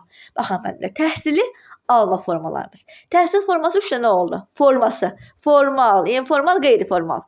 Təhsil alma forması isə müəllimlər. Bir neçə növü var bunun. Əyani bizim hər gün məktəbə gedib gəlməyimizdir. Əyani hər gün universitetə gedib gəlməyimizdir. Qiyabi təhsil məktəblərdə yoxdur. Qiyabi təhsil olur bəzi kolleclərdə və bəzi universitetlərdə. Artıq bu çox azaldılıb amma. Qiyabi təhsil budur ki, şagird və tələbə ildə 2 dəfə. Bir iyun ayında, bir də yanvar ayında gedir universitetə. Bu qiyabi təhsildir. Hər gün getmir. Müəllimlər var bizim distant təhsilimiz. Distant təhsil budur ki, onlayn. Korona dövründə nə olmuşdu? Məktəblər olmuşdu onlayn. Bizim də bu təhsilimiz distant təhsildir. Və yaxud da COVID-19 vaxtı nə olmuşdu? Bakıda məktəblər necə olmuşdu? Onlayn. Telefon üzərindən olmuşdu. Bax müəllimlər, bu bizə nəyə aiddir? Distant təhsilə aiddir. Bir də müəllimlər, distant təhsilə qərarı müəllim vermir. Bəzi məktəblər var ki, müəllim özü deyə bilər, hə, mən bu gün gəlməyəcəm, uşaqlar dərsi telefona keçəcəm, məktəbə aiddir, ha. Ona müəllim qərar verə bilməz. Distant təhsilin olacağına Təhsil Nazirliyi və yaxud da ki, dövlət rəhbərliyi qərar verir. Yəni böyük bir işdir. Buna məktəb müəllimi qərar verə bilməz. Məktəb direktoru qərar verə bilməz. Məktəb direktoruna da təlimat gəlməlidir ki, nazirlikdən. Hə, sizin məktəb tutaq ki, qarlar razıdır, belə olsun onlayn. Olur özü buna qərar verə bilməzlər. Buna ancaq səlahiyyətli bir orqan qərar verir müəllimlər. Distant təhsilə. Sonra var bizim burada sərbəst təhsilimiz müəllimlər. Sərbəst təhsilin 2 adı var. Sərbəst və müəllimlər. Bunun 2 adı var, bir dəqiqə. Və uşaq imtahan verir. Keçir 5-ə, da 4 oxumur. Wunderkind deyilir xalqın uşağı. 3-dən keçir 5-ə, 4 oxumadı. Deyirlər ki, oxumana ehtiyac yoxdur, onsuz da bunu bilir. Və yaxud o günlər baxıram televizorda bir nəfər xanım var, deyir ki, 14 yaşında universitetə qəbul olub. Demək bu insan indi məşhur bir həkimdir. 1-dən keçib 3-ə, 3-dən keçib 5-ə, 5-dən keçib 7-yə, 4 oxumayıb da əlavə. Yəni ona görə tez qəbul olub universitetə. Nə deməkdir bu? Sınıf atlamaq sərbəstdir. Təbii ki, bunu hamı eləyə bilməz. Əgər şagird özündən əmindirsə, müəllimlər bunu dəstəkləyirsə, o zaman xüsusi bir formada uşaqlar imtahan götürürlər və bu şagird sınıf atlayır. Bunun adı nədir? Eksternat təhsil, yəni sərbəst təhsil. Bir də var müəllimlər, budur ki, eksternat təhsil budur ki, şagird müəllimlər, bir də budur ki, eksternat təhsil budur ki, şagird tutaq ki, 8-dən çıxıb 9 oxumayıb. Amma indi istəyir ki, şəhadətnaməsi olsun. Və yaxud da bizim ən qədər gənclərimiz var ki, mən bugünkü gün tanıyıram. 22-23 yaşı var, amma 9-dan çıxıb da. Birində şəhadətnaməsi var. Amma istəyir ki, atestatı olsun. 30 yaşında belə gedib imtahan verirlər eksternat qaydada. Lakin özləri o müəllimlər onlara o proqramı göndərirlər. Nəsə oxuyurlar tutaq ki, necə düşəcək imtahana, nə falan düşür, nə edir və yaxud da özləri bəs hazırlaşırlar və gedirlər 11-lərdən bir yerdə ayrı bir gün ayırır onlara. İmtahan verirlər. Nə alırlar? Atestat. Nə halda şəhadətnamə? Təbii ki, müəllimlər bu yaxın siniflərdə olur da. Ya bitirəndən sonra indi 30 yaşı var, şəhadətnaməsi var, atestat istəyir. Və ya da 8-dən çıxıb 9-u yarımda qutarıb almayıb, şəhadətnamə almayıb. Yaxşı oxumayıb deyə buna verməyiblər. Ona görə deyir ki, təhsili də gedib istənilən vaxt imtahan verə bilib. Nə ala bilir? Atestat və şəhadətnamə ala bilir müəllimlər. Bunun adı nə oldu bizdə? Eksternat təhsil alma. Bir də var müəllimlər bizdə fərdi və evdə. Bax müəllimlər bunu hər il dəyişirlər. Ən çox daşınan biri budur. Çoxunuza biraz qeyri-adi gələ bilər. Çoxunuza qeyri-adi gələ bilər. Tələsdim biraz üzülürsən. Müəllimlər fərdi budur ki, fərdi. Şagird sağlamdır. Sağlamdır. Məsələn, bizim rayonda bir uşaq var. Həmişə bu uşağı deyirəm, bu yazıq uşağı. Uşaq 5-də oxumalıdır. Ailəsi, belə deyim də, dindar ailə idi. Atası qoymadı uşağı oxumağa ki, oxumasın. Sonra birdən-birə gördü ki, yox da, uşaq həyat falan sizə bilmir. Evdə anoya gedə bilmədi uşağı. Dedi ki, qoy gedib oxusun. İndi bu qız 5 oxumalıdır. Amma uşaq 1-ci sinif təhsili alır. Amma xəstə deyil deyə evdə almır bu təhsili. Hər gün gəlib məktəbə 1-ci sinifdən bir yerdə oxumur ha. Artıq bu 5 oxumalıdır. Ayrıca buna müəllimlər ayrılıbdı. Ayrıca sinif ayrılıb. Sadəcə 1-ci sinif təhsil alır. Bu nə deməkdir müəllimlər bizdə? Fərdi, sağlamdır və təhsildən geri qalan şagirdlər fərdi formada həmin təhsili ala bilərlər. Eksternat olduğu 9-u qutarandan sonra, yəni 8-də oxuyanlara aid oldu. Artıq 7-də oxuyana aid deyil. 7-də oxuyursa uşaq, artıq o gələcək məktəbə 7, 8, 9-u almalı təhsil kimi. Fərdi təhsildir, sağlamdırsa. Amma sağlam deyilsə, o uşağa elə ilk əvvəldən müəllimlər ayrılır. O uşaq deməli 1 ilmi, 2 ilmi, maksimum 9 ilə qədərdir. Evdə təhsil alır. Fərdi sağlam deyil, sağlamdır deyə məktəbə gəlir. Amma evdə olan isə ya autizmlidir, ya Down'dur, ya artıq deyirlər ki, autizmli və Down məktəbə gələ bilər. Amma tutaq ki, onkoloji xəstəliyi var, əlilliyi var, əsəbi ciddi problemi var da. Düzdür, indi autizmli forması var ki, məktəbə gələ bilmir. Down'li forması var ki, çox belə güclüdür, bunda o xəstəlik gəlmir məktəbə. Elə evdə alır təhsili. Yəni ancaq evdə. Buna müəllimlər ayrılır. Hər fəndən müəllimi gedib gəlir. Məsələn, mən o vaxt nədir ki, 10 il keçib, 1 il əvvəldə gedirdim bir şagirdin evində kimya dərsi keçirdim. 9-da oxuyurdu uşaq. Yəni bu nədir? Evdə olan təhsildir. Müəllimlər sonra var bizim burada stasionar təhsil almaq. Stasionar budur ki, uşaq yıxılıb tutaq ki, xəstəxanada qalmalıdır. 21 gündən 6 aya qədərdir. 6 ay keçdisə, hələ fərdi təhsil. Baxın, 21 gündən 6 aya qədərdir. 6 ay keçdisə, 1 ildirsə, 8 aydırsa, olur fərdi təhsil. Xəstədir deyə müəllimlər gedir evinə. Amma 6 aya qədərdirsə, sayılır nə? Stasionar təhsil alma. O uşaq xəstəxanada mı yatır? Baxın, diqqətli olun müəllimlər. Tutaq ki, uşaq yaşayır Maşlağada. Məsəl üçün də, ora hardan gəldi bilmirəm. Məsəl üçün Maşlağada yaşayır. Amma xəstəxana Neftçilərdədir. Sizcə Maşlağa məktəbindən müəllim Neftçilərə getməyə uyğundur? Olmaz axı. Deyir şagird xəstəxanada yatırsa, yəni deyərsiniz ki, mənim niyə belə olur? Ona görə mən sizə bunu açıqlayıram. Uşaq deyir xəstəxanada yatırsa, ora ən yaxın məktəbdən müəllimlər ayrılır. Ən yaxın məktəbdən. Lap tutaq ki, uşaq elə Neftçilərdə yaşayır da, xəstəxana Neftçilərdədir. Elə onlar öz məktəbindən gəlsin. Amma ərazi uzaqdırsa, öz məktəbindən gəlmir ona müəllimiz, gələ bilməz. Ora yaxın məktəbdən müəllimlər ayrılır. Bu olur nə? Stasionar təhsil alma, xəstəxanaya gedir. Və yaxud da indi 2 ay evdə qalmalıdır. Yataq şəraitində evdə. Elə öz məktəbindən müəllimlər gəlir evinə. Çünki hamı öz evinin yanında oxuyur da. Öz məktəbindən gəlir müəllimlər evə. Müəllimlər nə oldu bu stasionar? Xəstə olduğu üçün, xəstəxanada qaldığı üçün 21 gündən 6 aya qədər. Fərdi və evdən dedim sizə, müəllimlər bunlar bizim nəyimiz oldu? Təhsil alma formaları oldu. Yəni hər gün gedir, qiyabi semestr imtahanını gedir, distant dövlət qərar verəndə onlayn formada olur. Sərbəst, eksternat 2 forması oldu. Wunderkind, bir də ki, attestat almaq üçün, şəhadətnamə almaq üçün eksternat qaydada imtahan verə bilir. Fərdi və evdə nə oldu? Fərdi sağlamdır, amma dərsdən geri qalıb məktəbə gəlir. Yəni sinifdən geri qalıb məktəbə gəlir. Evdə isə xəstədir deyə evdə keçirilir dərs. Mənlər bayaq sizə mən tam bunu demədim. Artıq deyilir ki, məktəblərdə inklüziv təhsil olmalıdır. İnklüziv təhsil budur ki, şagirdin əgər sağlamlıq imkanı məhduddursa, yəni çox pis halda deyilsə, məktəbə gələ bilər. Məsələn, Down ilə formaları var ki, yüngül formaları. O uşaq gedir məktəbə. Autizmin yüngül formasında uşaqlar var ki, gedir məktəbə. Yəni, harada Down, autizm görsək, bu demək deyil ki, onlar təhsili mütləq evdə almalıdır. Elə forması var ki, müəllimlər məktəbə gələ bilir. Bunu da mən sizə elə belə bir söz kimi dedim. Sonra müəllimlər, bir də var bizim burada təhsilin pilləvə səviyyəsi. Elə müəllimlər, bu bizim birinci dərsimizdir. İkinci dərsimiz qısa bir şeydir. Amma mən sizə bir 15 dəqiqəyə qutaracağam, rahat olmayın müəllimlər. Bir də var bizim pilləvə səviyyəmiz. Yenə deyirəm, bugün ilk dərs olduğu üçün mən sizə belə tam xırralığına getdim ki, ilk dərsi yaxşı mənimsəyək ki, özəyimiz yaxşı qoyulsun. Həm də sual cavab yoxdur, yəni mən də o 2 saatı doldurmalıyam da sizə söz vermişəm ki, 2 saat keçməliyik. Müəllimlər, təhsilin pilləvə səviyyəsi var. Baxın, hətta buna qeyd alın. Pillə böyükdür, səviyyə kiçik. Müəllimlər, elə bilin ki, pilləkəndir. Bax, bu uz nöqtə var ha, bura. Bura pilləsidir. Düyəndə pilləkən çəkdim də. Bura pillədir. Amma müəllimlər, bunları isə səviyyələrdir, otaq mərtəbələrdir. Amma pillə ən başıdır. Deyirik ki, müəllimlər, pillə böyükdür. Həm də elə bilin ki, pillə bizim valideynimizdir. Hamının valideyni özündən böyük olur da, düzdürmü? Və yaxud da bizim nəslimizdir. Hamının nəsli uşaq ola bilər. Deyirsiniz ki, mən də çox üzr istəyirəm böyüklərdən. Sadəcə bunu sizə belə izah eləməliyəm ki, anlayasınız ki, nə deyir də, tam bunun mahiyyətini dərk edəsiniz. Müəllimlər, bax məktəbə qədər oldu valideyn. Pillə oldu valideyn. Səviyyə oldu onun uşağı. Baxçı uşağın uşağı olduğu harda görünüb ki, heç yerdə. Məktəbə qədər təhsilmiş, övladı yoxdur, səviyyəsi yoxdur. Birinin özüdür. Məktəbə qədər təhsil və salam, heç nə yoxdur. İkinci var bizim ümumi təhsilimiz. Ümumi təhsil bizdə 0-cı sinifdən Nalovoy 5 yaşından başlayır, gedir 11-ə qədər. Müəllimlər bilirsiniz ki, təbii ki, indi erkən ingiha qarşıyıq, o heç. Keçmişdə olub da belə hallar. 9-dan 10-dan çıxır, qız uşaqları ailə qurur. 11-də oxunadıq övlad dünyaya gəlir. Yəni ümumi təhsillə insanın evladı ola bilər.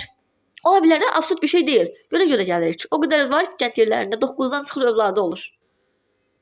Yəni ola bilər. Ümumi təhsil müəllimlər 4 dənə uşağı var. Özü bunun 4 uşağı var. Birincisi məktəbə hazırlıqdır. Baxın, məktəbə hazırlıq. Məktəbə hazırlıq 5-6 yaşlı Nalovoy sinifdir. Əvvəl bu yox idi. Bu hardasa 7 ildir var. Məktəbə hazırlıq Nalovoy sinifdir. Var bizim ibtidai sinifimiz. İbtidai təhsil 1-dən 4-ə qədərdir. Var ümumi orta. 5-dən başlayır, 5-dən 9-a qədərdir. Var tam orta. Bu da 10-cu 11-ci sinifə rahat edir. Bu oldu bizim ümumi təhsil səviyyəsi. Peşənin 3 səviyyəsi var. 1-ci il oxuyursan ilk peşə, 2-ci il oxuyursan texniki peşə, 3-cü il oxuyursan yüksək texniki peşə. Bu oldu belə. 13 uşağı var. Arada 9-dan başlayır peşə. Uşaq ola bilər. Bir də yadınızda qalsın. Kollecin övladı yoxdur. Kollec nədir adı? Orta ixtisas. Bunun övladı yoxdur. Bəzən suallar gəlir. Ay müəllim, mən qarışdırıram. Orta ixtisasdan ümumi orta, nə bilim ki, hansı səviyyədir. Bax, deyirlər ki, ay müəllim, orta ixtisas da var, ümumi orta da var. Nə bilim ki, hansıdır. Deyirəm ki, dedik ki, pillə böyüyə aiddir. Əgər orta sözü başda birinci verilsə, birinci böyük adamdır da, başlayıb buna yol veriblər. Orta ixtisas pillədir. Və onun uşağı yoxdur. Bir də var ki, ümumi orta, ikinci yer verilib buna. Bu iki məsələ uşağıdır. İkincidir. Başda valideyni var. Ümumi orta, bax, ümumi təhsil səviyyəsində ümumi valideynidir. Bu iki məsələ uşağıdır, oğludur, qızıdır, orta. Yəni, orta sözü ikinci verilirsə səviyyədir, birinci verilirsə müəllimlər pillədir. Sonra bizdə var ali təhsil. Ali təhsil nədir? 4 il bakalavr oxuyuruq. 2 il magistr oxuyuruq, 3 ilmi, 4 ilmi, 5 ilmi, nə qədər müdafiə eləsək, o qədər doktorantur oxuyuruq. Bu da oldu bizim nəyimiz? Ali təhsilin səviyyələri. Sonra bizim hərbidə oxuyanlarımız adyukantlar sayılır. Baxın, adyukant tələbədir. Adyukant artıq 5 il oxuyur bakalavrı, qəbul olur o magistrına. Onun artıq olmur tələbə, adı olur adyukant. Yaxud tibbdə oxuyanlar var. 6 il oldu tibb tələbəsi. Məsələn, mənim qardaşım hal-hazırda rezident oxuyur. 6 il oxuyur tibbi, sonra gedib oxuyur rezidentur oxuyur. Artıq onun adı nədir? Rezident. Hətta deyirsən ki, sən tələbəsən, deyir yox, mən rezidentəm, mən uzmanam. Yəni, onun adı artıq nə gedir? Rezident. Yəni, rezidentlər bizdə təhsil alanlardır. Sual düşür. Hansı sırada olanlar təhsil verənlərdir. Rezident təhsil alandır. Adyukant təhsil alandır müəllimlər. Bunu sizə deyirəm, çünki dərslərimizdə var. Müəllimlər, bu oldu bizim sizdə. Özünüzü cümlənin içərisində hiss eləmək lazımdır. Sual verdimsə, suala baxırsan. Əgər hüquq bu deməkdir ki, öz ixtiyarındadır. Ürəyin istəyirsə eləyərsən, istəmirsənsə eləməzsən. Hüquq budur. Hüquq ürəyin istəyirsə elə, istəmirsənsə eləmə. Hər şey səndən asılıdır. Hüquq budur. Vəzifə isə ürəyin istəsə də, istəməsə də eləməyə məcbursan. Bax, müəllimlər, budur bizim hüquq və vəzifələrimiz. Cümlənin içərisinə girsəz, vallahi əzbərləməyə ehtiyac yoxdur. Birini müəllimlər, başlayaq indi sizdən şagirdlərin hüquqlarına. Mən sizə bunlar adını sayacağam. Saydıqca qayıdıb izah verəcəm müəllimlər. Şagirdlərin hüquqları budur ki, birinci, həyat və təhlükəsizlik üçün sağlam bir mühitdə təhsil almaq. Məsəl üçün müəllimlər, sinifdə tutaq ki, məktəb binası uşağın başına uçmaq üzrədir. Belə valideyn evdən çıxardığında uşağı dua oxuyub çıxardır ki, qoy uşağın bunun başına bu uçmasın.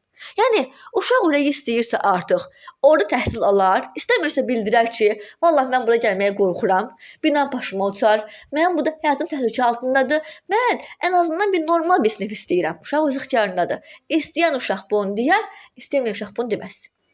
Sonra təhsil müəssisəsinin dilini, xarici dilini, təmayülü sərbəst seçmək. Yəni şagirdləri məcbur eləmək olmaz ki, sən mütləq rus dilinə get, sən mütləq ingilis dilinə get. Əgər 2 dildə 2 fən varsa, 2 fən seçimi varsa, təmayül məktəblisə, uşaq özü istədiyi təmayülü seçə bilər. Daha bunu jurnal üzrə bilməyə ehtiyac yoxdur. Uşaq istəyirsə rus dili, istəyirsə ingilis dili, hansını istəyirsə ona gedə bilər. Təbii ki, öz hüququnu bilən şagird. Və yaxud da pulsuz dərsliklə təmin olunmaq. İndi müəllimlər, mənim bu 2 dənə dərsdən bağlı mətn tipli testlərim var. Mətn tipli testlərim var. Artıq sualın cavabını gedib özünüz yazırsınız. Orada da belə buna aid böyük bir situasiya sualım var. Bax bu ekran boyunda da sual. Orada yazmışam ki, məsələn, müəllim uşağa kitab vermir. Uşağın valideyninə deyirsən, imkanı var, özün al. Bax müəllimlər, buna aid deyil. Deyir ki, şagirdin deyir, imkanı olsa belə, kasıb olsa belə, kim olursa olsun, olsun da tutaq ki, elə İlham Əliyevin oğlu.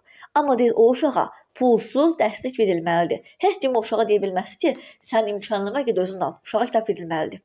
Özü bilər. İstəyirsə ondan oxuyar, istəmirsə ki, yeni kitab alar. Uşaq özü bilər. Amma o uşağa kitab verilməlidir. İstəyən uşaq bunu tələb eləyər. Sonra pulsuz psixoloji yardım almaq. Yəni şagird pulsuz psixoloji yardım almaq haqqı var. Məsələn, şagird bir travma var. Bir nəsə bir pis iş baş verib. O uşaq yəni o uşaq məktəb psixoloqundan yardım ala bilər. İstəyirsə alar, istəmirsə almaz. Və yaxud da kitabxanadan, laboratoriyadan, nə bilim, kompüter otağından istifadə eləmək. Uşağı sındıracaqsınız, sizi ora qoymuram. Kompüter müəllimi deməz ki, əşi kompüter neyinirsiniz ki, oxuyun, çıxın, gedin. Kitabxanaya uşağı qoymamaq nə deməkdir? Olmaz. Uşağın polnu haqqıdır. Bunlar uşaqlar üçündür müəllimlər. Bunlar şagirdlərin hüquqlarıdır. İstəyən uşaq bundan istifadə edər, istəməyən elə müəllim deyənə razılaşar. Müəllimlər, ikinci var bizim təhsil alanın vəzifələri. İndi bu məcburdur. Uşaq artıq bunu eləməyə məcburdur. Başqa çıxış yolu yoxdur. Deyir ki, dövlət təhsil müəssisəsində bilik və bacarığa yiyələnmək. Yəni uşaq summativ verir, monitoring verir, 9 buraxılış verir, 11 buraxılış verir. Niyə verir? Yoxlayırlar ki, görəsən, verilən mövzunu bu uşaq mənimsəyibmi keçirilən dərsi? Yəni uşağın məktəb dərsini oxumamaq kimi bir şansı yoxdur. Oxumursa summativdə 2 alış kəsilir, buraxılışda 2 alış kəsilir. Məqsəd nədir? Məktəbdə keçirilən dərsi uşağa yiyələndirmək. Uşağa bu məcburdur. İkincisi, dərsə vaxtında gəlmək, dərsdən qalmamaq. Şagird buna məcburdur. Hazırlığa gedim, neyniyim, olmaz. Şagird mütləq dərsində olmalıdır, məcburdur buna. Müəllimlərin poluna haqqıdır ki, şagirdləri bundan cəlb eləsinlər. Uşağın vəzifəsidir, öz haqqı deyil. Sonra sağlam həyat tərzi keçirmək. Bu da ən çox verdiyim sual budur. Müəllimlər, sağlam həyat tərzi keçirmək budur ki, 11-ci sinifə qədər şagirdlər, həmişə bunu deyirəm, keçən bir müəllimim var, deyir müəllim xəstə olmasın da, dərsdən qalmasın. Deyirəm, yox. Sağlam həyat tərzi budur ki, spirtli içki, narkotik, siqaret. Yəni, şagird bunlardan uzaq durmalıdır. Şagird spirtli içki çəkirsə, psixoloqa yönləndirməlidir.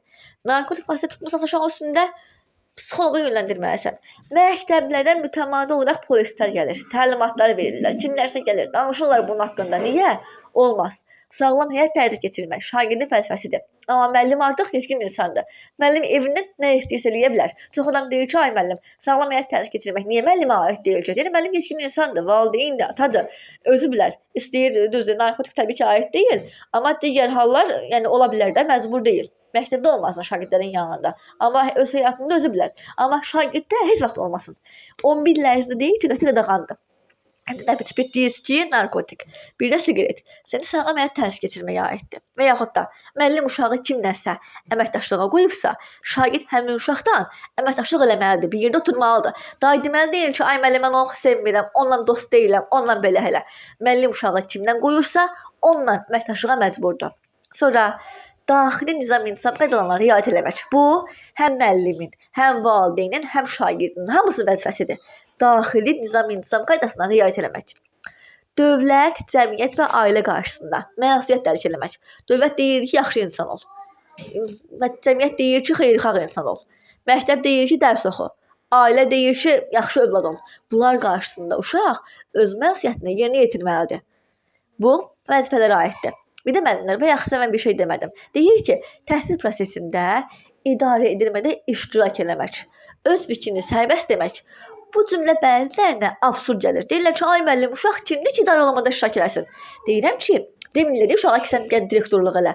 Prosta deyirlər ki, sadəcə mən də bu gün nə qədər söz işlətmişəm. Sadəcə deyirlər ki, əgər uşağın öz ideyası, tədbirdən bağlı, konferansdan bağlı, yayışla bağlı öz ideyası varsa, uşaq bunu bildirə bilər. Uşağın öz ixtiyarındadır. Müəllimlər, bu da bizim nəyimiz oldu? Şagirdlərin hüquqi vəzifələri. Şagirdin hüququ hansı oldu?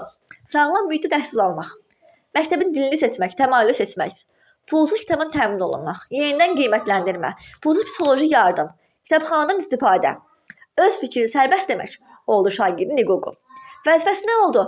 Məktəb dərsini oxumaq, dərsin vaxtında gəlmək, dərsdən qalmamaq, sağlam həyat tərzi, əməkdaşlıq eləmək, öz məsuliyyətini dərk eləmək. Bir də məktəbdə olan bütün işçilərə, müəllimlərə hörmət eləmək. Uşaq xadimə dediyi kimisi, xadimə dediyi kiməsə hörmətsizlik eləməli deyil. Hamıya hörmət eləməlidir. Məktəbin içərisində olan hər kəsə hörmət eləməlidir. Sonra bir də deyilir ki, müəllimlər deyir ki, deməli, əgər uşağa dərs yaxşı keçirilmirsə, yəni ona keyfiyyətli təhsil verməyi tələb etmək. Yəni uşağa tutaq ki, hansı müəllim yaxşı dərs keçmir.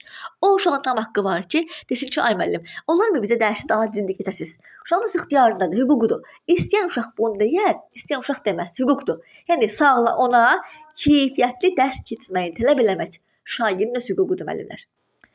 Məsələn, mən o vaxtda bizdə bir müəllim var idi. Bizə o bəzi dərsləri ötürü keçirdi, yola verirdi. Amma halbuki o fən mənim qrupumda var idi də. Sadəcə dedim ki, müəllimə, bizə niyə də bu dərsi daha belə ciddi keçmirsiniz? Niyə dərs soruşmursunuz? Ancaq gəlirdi, əlinə təbaşir alırdı, özü yazırdı və salam. Amma mən axı keyfiyyətli bir dərs istəyirəm. Onu tələb eləmək bizim öz ixtiyarımızdadır müəllimlər. İstəyən şagird səsini çıxardar, istəməyən şagird çıxartmaz. İndi sizin evladlarınıza yaxşı dərs keçməyən müəllim varsa, uşaqlarınızın hüququ var ki, tələb eləsin. Ürək istəmirsə eləməz, istəyirsə eləyər. Amma öz hüququmuza aiddir müəllimlər. Sonra var bizim müəllimlərimizin hüquqları. Baxın, müəllimlərin hüquqları. Müəllimlər, birinci növbədə bizim hüququmuz eyni şagirdlər kimi normal bir işdən təmin olunmaq, sağlam bir, təhlükəsiz işdən təmin olunmaqdır. Müəllimlər çıxmayın ha. Hələ mən sizə qızıl qaydalar yazdıracağam. Qızıl qaydalar bitirin 5 dəqiqəyə. Əsas şeyləri isə axıra saxlamışam. Halbuki dərsligimizdə yoxdur. Amma situasiya suallarımızın özəyidir. Mütləq qabla şans suallarımızdandır. 3 nömrəsə bugün ona yazdıracağam müəllimlər. Dənos deyəcəm də, əslində yazdırmayacağam. Dedi ki, müəllimin birinci hüququ nədir? Sağlam bir işdən təmin olunmaq. Məsəl üçün, mən sizə indi deyəcəksiniz ki, ancaq müəllim özündən danışır. Bu nə yəni nümunə deyirəm. Mən keçən illərim, deməli, işləyirdim Qobustanda 2 saylı liseydə. Bu məktəbə işıq kət yerindən gəlirdi. Orada çox soyuq bir yerdir. Təsəvvür edin ki, bəlkə də orada işləyənimiz olub, bilmirəm. 2 dənə palto ilə donursanız məktəbdə. Aldığın maaşı ancaq iynə dərmana verirsən. Mən xəstə oluram, soyuqdur, məktəb isinmir, evə gələn uşaqlar xəstə olur, dərsdən qalıram, bötən aparıram. Mən artıq bir gün dedim ki, mən buna gəlmirəm. Dərsə gəlməyəcəm. Dedilər ki, niyə? Dedim ki, mənim sağlam bir yerdə işlə təmin olmaq hüququmdur. Mən də buranı istəmirəm. Axı bura qeyri sağlamdır. Mən gəlirəm, burada xəstə oluram. Həmçinin mən uşaqlara da öyrətmişdim ki, sizin də haqqınızdır ki, bura qeyri sağlamdır da. Sinif buz kimidir, təsəvvür edin, soyuducu. Buz kimi yəni, isinmir əsla. Yanvar ayıdır. -8 dərəcə soyuq, məktəbdə istilik yoxdur. Necə olar sizcə? Uşaqlara deyirdim ki, sizin də hüququnuzdur ki, sağlam bir yerdə təhsil alasınız. Nə qədər uşaq dərsə gəlmirdi ki, müəllim bizə deyib ki, sizin İstidin gələk ondan sonra. Yəni müəllimin hüququdur. Yaxşı bir işdən. Demirəm ay ki, indi müəllimin tutaq ki, desin ki, kondisner verin mənə. Müəllim desin ki, binanın remontu yoxdur. Xeyr. Amma doğrudan da 8 dərəcə soyuqda olmaq nə deməkdir? Xəstələcəm olmaq, xəstə olmaq. Yəni demirəm ki, mən absurd bir şey istəyirəm. Sadəcə sağlamlıq istəyirəm də. Normal bir şey. Elə bu sinifin soyuq olmağı da binanın yarıuçuq, yəni başa düşmək üçün bir şeydir. Müəllimin haqqıdır ki, sağlam bir işdən təmin olmaq istəsin. Müəllimin haqqıdır ki, təhsildə, idarə olunmada öz fikrini desin. Tədbirlə bağlı, yayışla bağlı, yeni bir ideyası varsa, fikri varsa deyə bilər. Müəllimin fikrini almaq lazımdır. Sonra mən müəlliməm. Təbii ki, kurikulum başda olmaqla. Kurikulumda 50 dənə iş üsulumuz var. Dərsi istədiyim metoddan, istədiyim iş üsulundan, istədiyim parta düzülüşündən, istədiyim kimi keçmək mənim haqqımdır. Təbii ki, şagird yönümlülüyə, kurikuluma önəm verərək müəllimin işinə heç kəs qarışa bilməz. Sonra onda qaydalarda müzürlü sayın, qayda düşməmişdi. Müəllimə hörmətsizlik edib, direktor mu olsun, metodist mi olsun, iş yoldaşı mı olsun, özünə hörmət tələb eləmək müəllimin hüququdur. Məsəl üçün, müəllimlərimiz var ki, direktor buna, indi keçəcək biz sizdən 3-cü dərsimizdə, müəllim davranışı çox pozur, müəllimi təhqir edir, müəllim buna göz yumur, səsini çıxartmır. Amma normal bir sadə bir dildə özünə hörmət tələb eləmək müəllimin haqqıdır. Buna heç kim deyə bilməz ki, sən kimsən ki, direktora söz qaytarırsan. Söz qaytarmır. Normal, ədəbi bir dildə sözümüzü demək öz haqqımızdır müəllimlər. Valideynmi, şagirdmi, direktormu bizə qarşı haqsızlıq eləyirsə, biz orada öz hüququmuzu təmin edə bilərik.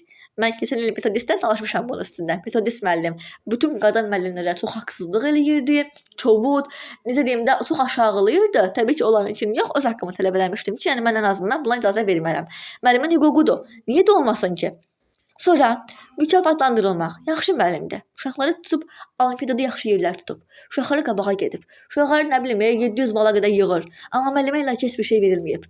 Mən demirəm ki, müəllim pul istəyir. İlim müəllimi, əməkdar müəllim, bu kimi adlar, qabaqcıl müəllim, yəni belə adları almaq, yəni ən azından bir sertifikat. Bunlar müəllimin hüququdur. Bunu tələb edə bilər. İstəyən müəllim eləyər, istəməyən qalmaz, istəməz. Sonra 5 ildən sonra müəllim istədiyi vəzifəyə seçilə bilər. O demək deyil ki, müəllim o məktəbin direktorunun yerinə gələcək. Müəllim imtahan verir, boşuna yerə göndərilir. Vəzifəyə seçilmək müavinmi, direktormu, bunu eləyə bilmək metodistmi müəllimin hüququdur. Sonra burası məndən çox qarışdırıcıdır. Diqqətli olun. Yeni ixtisas almaq ən çox burası çaşdırır məndən adamı. Yeni ixtisas almaq, staj keçmək, elmi dərəcəsini artırmaq. Bu müəllimin hüququdur. Müəllimlər, bunu çox adam bilmir. O qədər adam səhv edir ki, yanıb tökülürəm. Staj keçmək budur ki, məsəl üçün, bizim rayonda lisey məktəb var.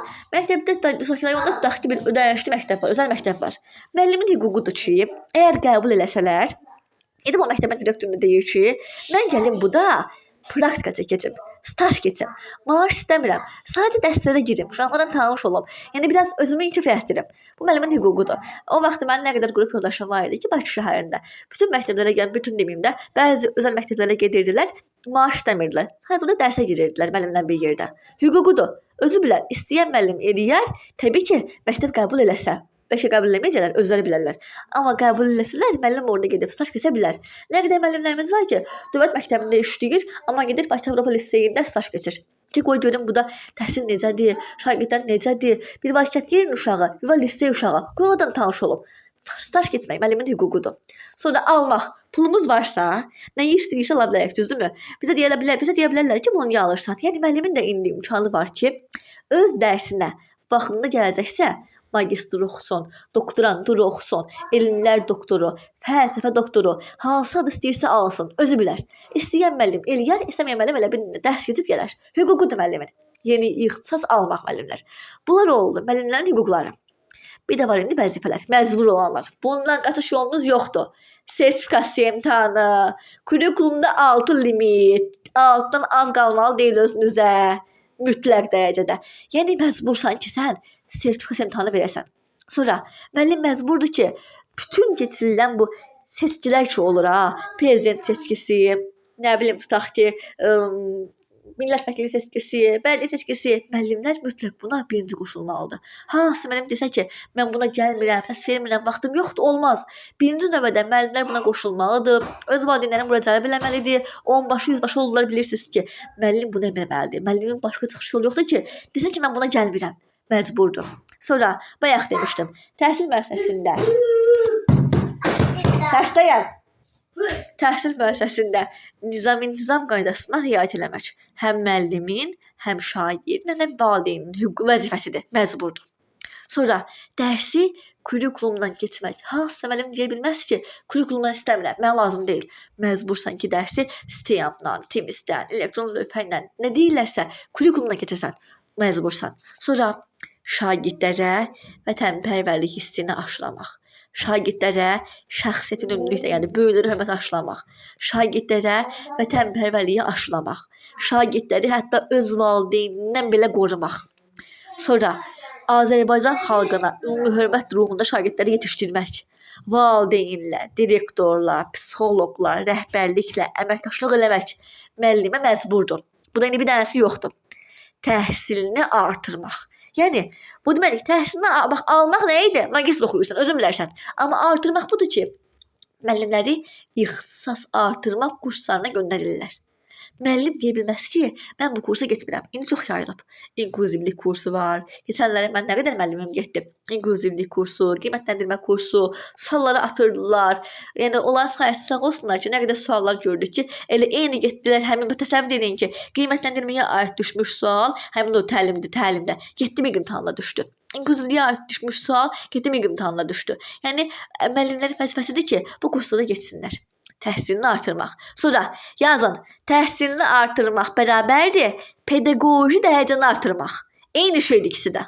Amma elmi dərəcə artırmaq, doktorantura da olan bir şeydir. Elmi dərəcə özün bilərsən, artır, elmlər doktoru, professor, dosent, nə olursa ol. Özün bilərsən, amma pedaqoji dərəcə artırmaq artıq təhsil artırmaqdır da elə. Deyir ki, bir müəllim olduğu yerdə qala bilməz. Mən bu il də eyni şeyi bilim kimyadan, gələn də eyni şeyi bilim. Deyir, bu olmaz. Müəllim daima öz üzərində işləməlidir, özünü artırmalıdır. Bir də dərsdən kənar məşğələ. Yəni müəllimə məşğələ verirlər. Nə bilim, adı nə idi bunun? Dərsdən kənar məşğələ verirlər, dərnək verirlər. Bax, müəllim ona gəlməyə məcburdur. Deyə bilməz ki, mən buna gəlmirəm. Məcburdur. Vəzifəsidir müəllimlər. Bu da oldu müəlliminçilər. Hansı oldu vəzifəsi? Sertifikasiya imtahanı, dövlət siyasəti, qayda-qanuna riayət eləmək, kurikulumu öyrənmək, uşağı qorumaq, vətənpərvərliyi aşılamaq, dərsdən kənar məşğələ, təhsilini artırmaq, valideyn, direktor. Yəni deyə bilməz ki, müəllim, mən bu valideyni sevmirəm. O uşağın valideyni aqressivdir. Olmaz hamısından vətəndaşlıq eləməlisən, məcbursan. Vəzifəsinə aiddir müəllimlər. Bir də var valideyn. Valideyn hüququdur ki, baxın, əvvəllər deyirdilər ki, valideyn məktəbə gələ bilər. O valideyn dərsə gələndə o uşaqların kiçik yayınır istər-istəməz. Düzdür, olar, amma həmişə yox. Müəllim özü buna günah edə bilər. Valideyn icazəsi kimi ki, gəlib dərsdə dursunlar. Deyir ki, amma uşağınla bağlı zəng vurub xəbər almaq valideyn hüququdur. Gündə 10 dəfə də olsa zəng vura bilər. Düzdür, indi 10 dəfə vurmasan, müəllim yazıq bezər. Amma haqqıdır. Sonra öz uşağı üçün məktəb seçmək. Uşağı məktəbə müəllim niyə seçir ki? Uşağı məktəbə valideyn seçməlidir. Uşaq balacadır. Bu uşağa dil seç, məktəbin dilini seçmək. Uşaq haqqında maraqlanmaq, uşağın dərsindən maraqlanmaq, təhsil haqqında maraqlanmaq valideyn hüququdur müəllimlər. Sonra bu kitabda yoxdur. Bu keçən illərin çıxıb və ən çox düşən sualdır. Və situasiya bununla qədər sualı var. Deyir ki, könüllü yardım eləmək. Könüllü yardım eləmək bərabərdir müəllimlə yox, direktordan yox, şagirddən yox, təhsil müəssisəsi ilə əməkdaşlıq eləmək. Yəni, məktəb binasından əməkdaşlıq eləmək. Könüllü yardım deməkdir müəllimlər. Yəni, valideyn imkanı varsa, valideyn o məktəbə kompüter alıb verən valideynlər var. Məktəbə odun alıb verən valideynlər var.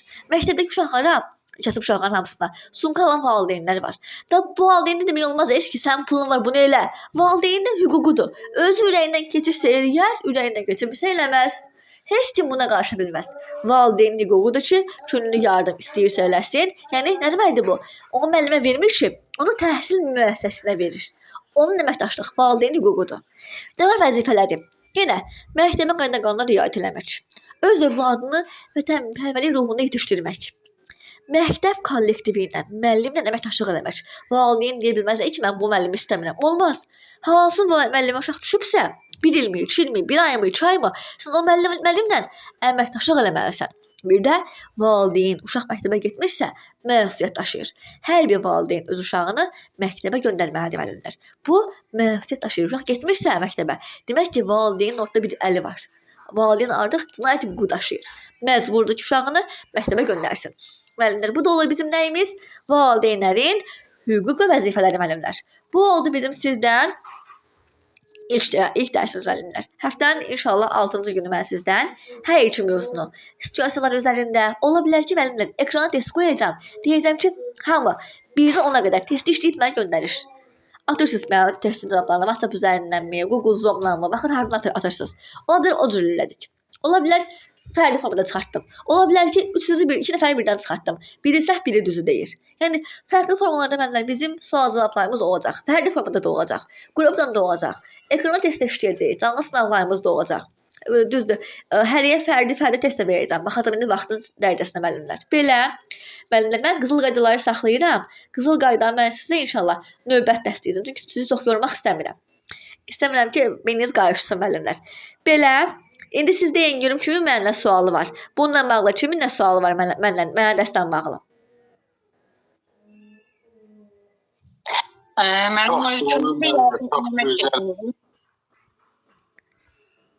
İmran müəllim, çox sağ olun. Minnətdaram. Təşəkkür edirəm sizə. Sağ olun. Mən bir dəqiqə bir sual verim. Buyur mənə, buyur. Əlbəttə verin müəllim. Çox sağ olun. Aydın izaha görə təşəkkür edirəm. Siz sağ olun müəllimlər. Bir məsələ dediniz, ertəsi müəllim köhnəmin yardım etməklə bərabər idi. Bərabərdə təhsil müəssisəsi ilə əməkdaşlıq. Oldu, çox sağ olun. Sağ olun müəllimlər. Müəllimlər o hamısını göndərəcəm. Bax bu dərsin kaydını da göndərəcəm.